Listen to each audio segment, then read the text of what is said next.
नमस्कार मित्रों, मैं हूं नैन्टन भानु और आपका इस चैनल पे स्वागत है। मित्रों, इस लेक्चर से हम लोग मॉडर्न हिस्ट्री ऑफ इंडिया की शुरुआत करने वाले हैं और ये अपना थोड़ा लंबा चलेगा लेक्चर। ठीक है, मतलब नंबर ऑफ वीडियोस ज़्यादा होंगे क्योंकि बहुत सारे इन्फॉर्मेशन जैसे जैसे हम हिस्ट्री में अपने प्रेजेंट की तरफ बढ़ते आते हैं ना, तो कंटेंट जो है बहुत ज़्यादा हो जाता है।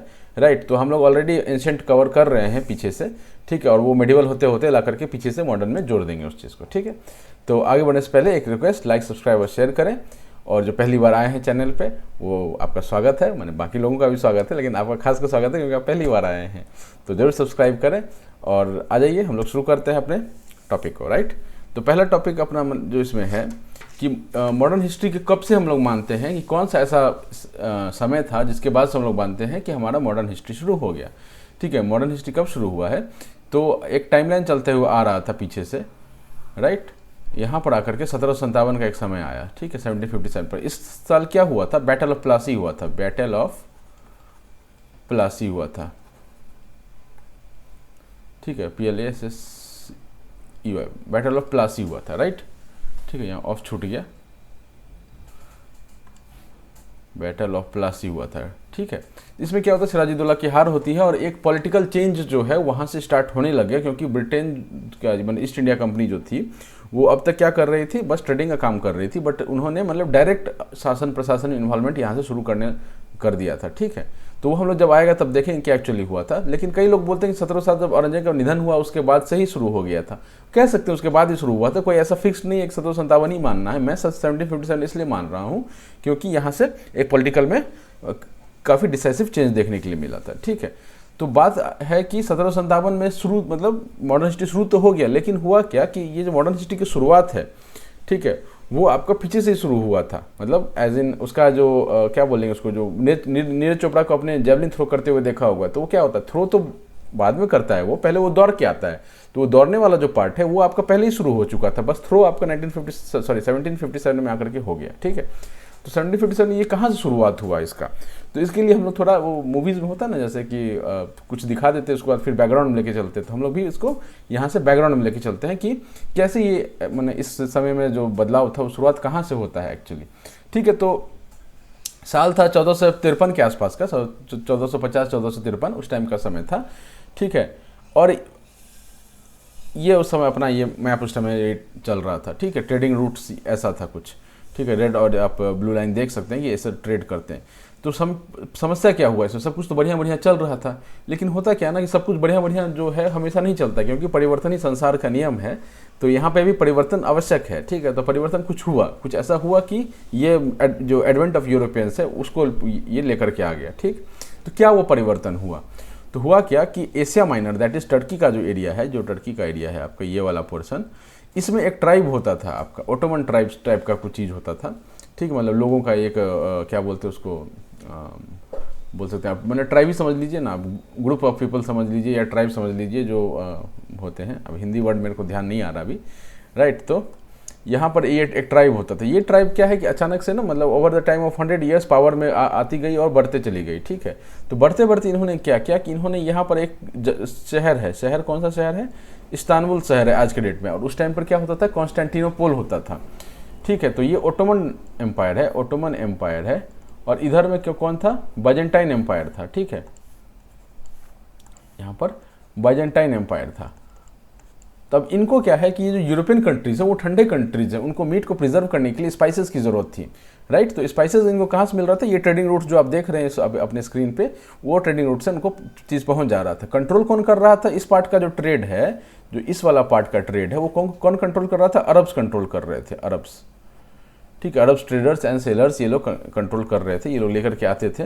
और ये अफ्रीका के नीचे इस पीछे से जो वाला रास्ता था, ये पीछे वाला रास्ता, ये अभी तक खोजा हुआ नहीं गया था। ठीक, तो ये ऐसा काम चल रहा था, सब कुछ बढ़िया चल रहा था, लेकिन हुआ क्या कि ओटोमन टर्क्स जो है, मतलब जो एम्पायर था उसका मतलब इंपीरियलिस्टिक नेचर, बहुत स्ट्रांग इंपीरियलिस्टिक नेचर था। ठीक है, तो उन्होंने क्या किया कि कॉन्स्टेंटिनोपल पर अटैक कर दिया। कॉन्स्टेंटिनोपल जैसे ही अटैक करते हैं कि वो कॉन्स्टेंटिनोपल 1453 में जो है 1453, ठीक है, यहाँ पर ये आपका जो कॉन्स्टेंटिनोपल है वो ख़त्म हो जाता है। मतलब वहाँ के जो लोग होते हैं भाग जाते हैं, लोग वहाँ कैप्चर कर लिए जाते हैं। बेसिकली वो जो जगह है वो इनके कंट्रोल में आ जाता है।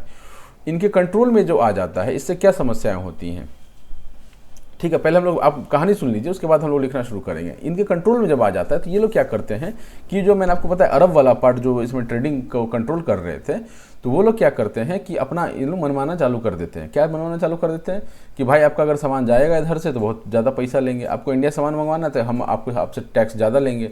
तो इससे क्या हो रहा था ना कि जो यूरोपियन के जो ये थे मर्चेंट्स थे, वो लोग काफ़ी फेडअप हो रहे थे कि भाई ये क्या रोज़ रोज़ का झिझक लगा के रखा है, कुछ तो इसका दूसरा रास्ता निकालना चाहिए हमको। ठीक है, तो इन्होंने उस चीज़ को करते हुए अब क्या होता है ना कि जब आपको चीज़ की रिक्वायरमेंट होती है तब आप डिस्कवरी करते हैं, इन्वेंशन करते हैं। इन्वेंशन या डिस्कवरी तभी आप करते हैं जब किसी चीज़ की आपको रिक्वायरमेंट होती है। इनको रिक्वायरमेंट मसाले का था, ठीक है, मसाले के लिए लोग पागल हो रहे थे, राइट। तो इनको इंडिया का रूट पता करना था कैसे भी करके, तो वही इनको वापस जो है इंडिया तक पहुँचाता है समुद्र के मार्ग से, जैसे तैसे करके ये लोग पहुँचते हैं, राइट। चलिए, तो ये बाइजेंटाइन एम्पायर और अपने ओटोमन एम्पायर के बारे में समझ लिया। अब ये ओटोमन एम्पायर के बारे में आपको एक चीज़ याद रखना है,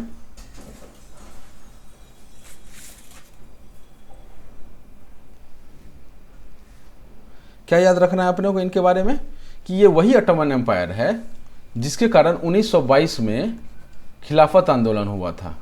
ठीक है, खिलाफत मूवमेंट जो मुस्लिम्स का था, और इसको गांधी जी ने क्या किया था, किसके साथ मर्ज कर दिया था, नॉन कॉपरेशन मूवमेंट के साथ मर्ज कर दिया था। ठीक है, तो और 1922 के ही अराउंड, मैंने 1920 के अराउंड में ये हुआ था खिलाफत आंदोलन का। ये 1922 मुस्तफ़ा कमल पाशा ने क्या किया था, 1920s रख लीजिए, ठीक है, 20s में आपका ये था खिलाफत आंदोलन। और 1922 में क्या किया था कि मुस्तफ़ा कमल पाशा ने वहाँ के जो खलीफा थे उसको गिरा करके एक डेमोक्रेसी या उस टाइप का कुछ सिस्टम था जो उन्होंने इस्टेब्लिश कर दिया था। ठीक है, और ये खिलाफत आंदोलन क्यों हुआ था, क्योंकि वर्ल्ड वार वन में जब ये लोग हार गए थे, ठीक है, तो इनका बहुत ख़राब ट्रीटमेंट हो रहा था ब्रिटिश के हैंड्स पे। इसीलिए जो इंडियन मुस्लिम्स हैं वो उनके ब्रिटिश के खिलाफ हो गए थे, क्योंकि हमारे खलीफा के साथ आप बहुत गलत बर्ताव कर रहे हैं। ठीक है, तो ये अपना उस टाइम का ये सीन था। चलिए, अब आ जाते हैं हम लोग थोड़ा फ्लो चार्ट देखते हैं। ठीक है, फ्लो चार्ट देखते हैं। फ्लो चार्ट में पहला तो ये था कि कारण क्या थे, मतलब एडवेंट ऑफ जो यूरोपियंस हुआ, यूरोपियंस जो आना शुरू कर दिए इंडिया में, जो पहले मतलब आते रहे होंगे, मतलब इतना ज़्यादा आना जाना नहीं था कुछ, ठीक है, क्योंकि उनका मोटा मोटा काम निकल जा रहा था। मतलब अब आपको घर पे ही डिलीवरी कर दे सामान का, तो आपको दुकान जाने की जरूरत क्या है ना। तो अरब्स वगैरह जो थे वो उनको घर पे ही सामान डिलीवरी कर रहे थे, तो उनको दुकान जाने की जरूरत नहीं थी। लेकिन जब देखा कि भाई वो जो डिलीवरी वाला है वो बोल रहा है कि आपको खाना चाहिए तो मुझे और अलग से 10 रुपये टिप दो, तो फिर आप खुद ही दुकान पर जाके खाना लेने लग जाएंगे। तो वैसा ही कुछ था यहाँ पे भी। चलिए आते हैं, तो रीजंस क्या था, पहले तो रीजंस अपने देखते हैं। रीजंस किस चीज़ का रीजंस हम लोग देख रहे हैं, एडवेंट ऑफ द यूरोपियंस, क्यों यूरोपियंस यहाँ पर आए, उसका रीज़न क्या था। ठीक है, तो सबसे पहला जो रीज़न था, क्या रीज़न था कि नीड फॉर स्पाइसेस। ठीक है, थोड़ा अच्छा से लिखते हैं ना, नीड फॉर स्पाइसेस।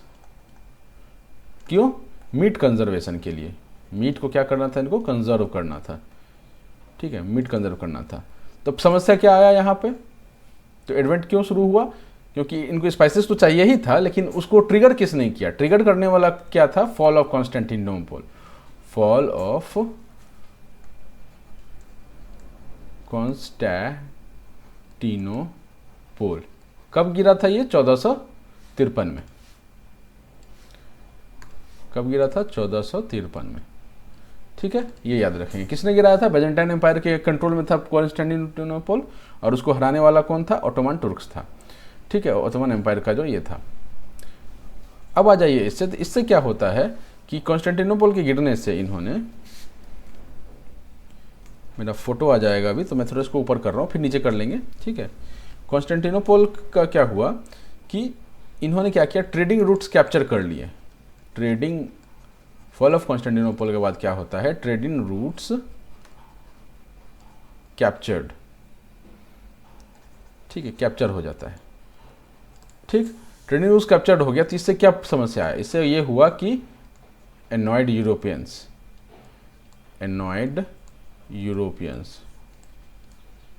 उम्मीद है आपको ये दिख रहा होगा, यस हाँ दिख रहा है आपको। ठीक है, तो फॉल ऑफ कॉन्स्टेंटिनोपल होता है, उससे ट्रेडिंग रूट्स कैप्चर कर लेते हैं, और ये जो यूरोपियंस जो थे, अंग्रेज जो थे, वो लाल एकदम, वो गोरे गोरे जो थे वो लाल लाल हो चुके थे एकदम से। ठीक है, अब इससे और क्या हुआ फॉल ऑफ कॉन्स्टेंटिनोपल से? फॉल ऑफ कॉन्स्टेंटिनोपल से एक और चीज़ होता है कि ये आपका इटली वाले जो लिंकिंग एरिया था, जो रोमन एम्पायर का बेसिकली जो एरिया था, उससे जो ये लोग हैं वो भाग करके वेस्टर्न यूरोप में जाते हैं। ठीक है, people flee the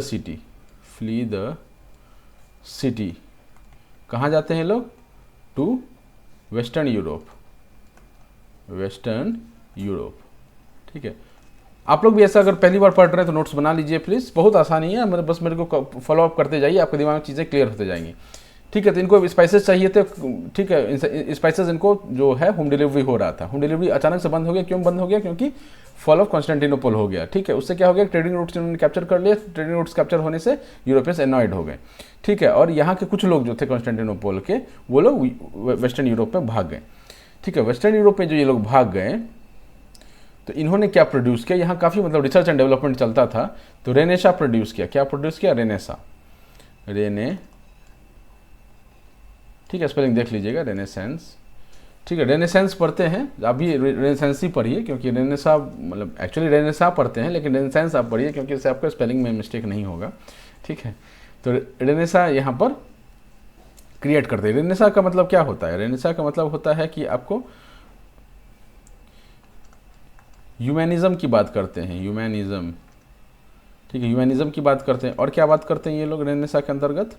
religious reform की बात करते हैं, रिलीजियस रिफॉर्म की बात करते हैं। तो मैंने भारत में सिर्फ भक्ति आंदोलन, सूफी आंदोलन नहीं हुआ था, बाहर भी आपका रिलीजियस रिफॉर्म हो रहा था। ठीक है, ये हो जाता है। इसके बाद ये लोग साइंटिफिक टेम्परामेंट की बात करते हैं। ठीक है, साइंटिफिक इन्वेंशंस की बात करते हैं, इन्वेंशन की बात करते हैं। इससे क्या हमको पता चलता है कि रेनेसा खुद में भी एक कारण था कि एडवेंट ऑफ यूरोप होता है। क्यों ऐसा होता है? क्योंकि ये लोग जो फ्ली किए, इन्होंने रेनेसा क्रिएट किया। रेनेसा एक कारण बनता है कि चूंकि जो आपका क्या है, मैंने इंटेलिजेंस डेवलप कर चुका है, तो ऑब्वियसली आप कुछ बड़ा सोचेंगे। ठीक है ना, तो कॉन्स्टेंटिनोपल के होने से लोग उधर जाते हैं और इनका जो दिमाग है कुछ बड़ा सोचने लगता है, और ये लोग सी रूट की खोज में निकल पड़ते हैं। तो ये भी एक इसमें से कारण है। ठीक है, तो आपको समझ में आ रहा है, रेनेसा हो गया। अब और क्या होता है कि फॉल ऑफ कॉन्स्टेंटिनोपल जो यूरोपियंस को इन्होंने क्या किया था? इरिटेट किया था। यहाँ पर क्या हमको देखने के लिए मिलता है?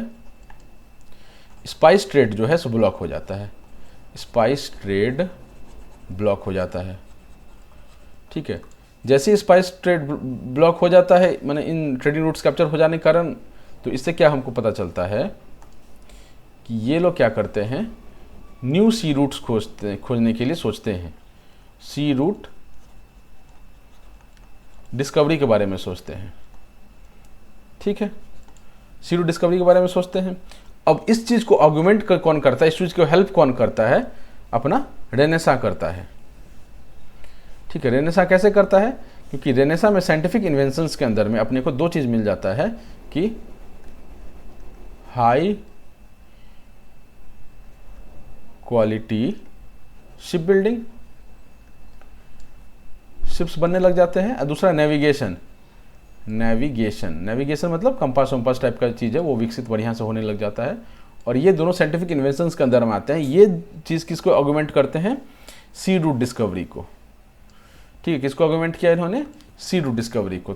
तो छोटा छोटा कर देते हैं ताकि आपको पूरी एक बात में दिख सके। तो हुआ क्या कि आपने देखा कि रेनेसांस से क्या हुआ? साइंटिफिक टेम्परामेंट की बात हुई। साइंटिफिक टेम्परामेंट के अंतर्गत हमको ये देखने के लिए मिलता है कि हाई क्वालिटी शिप्स बनते हैं, नेविगेशन का बढ़िया वहाँ पर व्यवस्था हो जाता है। ठीक है, और ये किसको आर्गुमेंट करता है? सी रूट डिस्कवरी को, जो कि पहले एक समस्या था, लेकिन अब हमारे पास रेनेसा होने के कारण सब कुछ नया नया बढ़िया चीज़ सब हो रहा है। तो स्पाइस ट्रेड अगर ये ब्लॉक नहीं होता तो ये कभी रास्ता शायद खोजने के लिए नहीं जाते। ठीक है, तो ये सी रूट डिस्कवरी की ओर हमको लेके चलता है। सी रूट डिस्कवरी में बहुत सारे होते हैं, क्रिस्टोफर कोलंबस वगैरह भी गए थे, काफ़ी लोग गए थे। जो हमारे काम का है यहाँ पर वो है वास्को डा गामा। ठीक है, 1498 के अंदर में ये केरला में पहुँच जाते हैं। ठीक है, इतना क्लियर है? यहाँ से इनको क्या मिल जाता है? इंडियन रूट मिल जाता है, इंडियन रूट मिल जाता है। तो ये इसका बैकग्राउंड स्टोरी होगा कि एडवेंट क्यों हुआ, कैसे हुआ, क्या उसको क्या फैक्टर्स थे जो इसको ये कर रहे थे। तो आपको मोटा मोटा समझ में आ गया। अगर आपको आंसर बनाना भी हो ना, जैसे आप कम से कम 100 वर्ड का तो आंसर बना ही लेंगे मिला जुला के, ठीक है। अब जब हमको ये रीज़न पता चल गया, तब हमको ये भी पता चल गया कि पोर्टुगीज़ जो थे वो सबसे पहले आए थे। अब वास्को ड गामा कौन से रास्ते से आए थे, तो वो हमारा ये है, ठीक है। इसको थोड़ा बड़ा करते हैं और आप समझिए इस चीज़ को, ठीक है। पुर्तगाल से ये लोग वास्को ड गामा जो है वो निकलना शुरू करते हैं, ठीक है। और ये निकलते निकलते ये कोई एक यहाँ पर आइलैंड है, यहाँ से होते होते घूमते फिरते ये पहुँचते हैं कोई केप ऑफ गुड होप पे, ठीक है। नीचे में क्या है अपना केप ऑफ गुड होप है। यहाँ से इनको कोई एक आदमी होता है, वो इनको ऐसे लेके जाता है, ठीक है। उसको रूट पता होता है, बेसिकली वो कोई अरब ट्रेडर टाइप का चीज़ रहा होगा या गुजराती मर्चेंट रहता है वो, राइट। तो वो आना जाना उसका लगा रहता था, तो उसको मिल गया होगा कि बोला होगा कि भाई साहब मुझे इंडिया ले चलो, तो उधर से ये बोला होगा सलाम वालेकुम, चलिए इंडिया, है ना। तो अहमद मजीदी नाम था उनका, वो जो उनको इंडिया लेकर के आए थे, ठीक है। चलिए, तो ये अपना रास्ता देख लिया हमने, रीजंस देख लिया, रास्ता देख लिया। अब आते हैं हम लोग पोर्टुगल ईस्ट इंडिया कंपनी पर।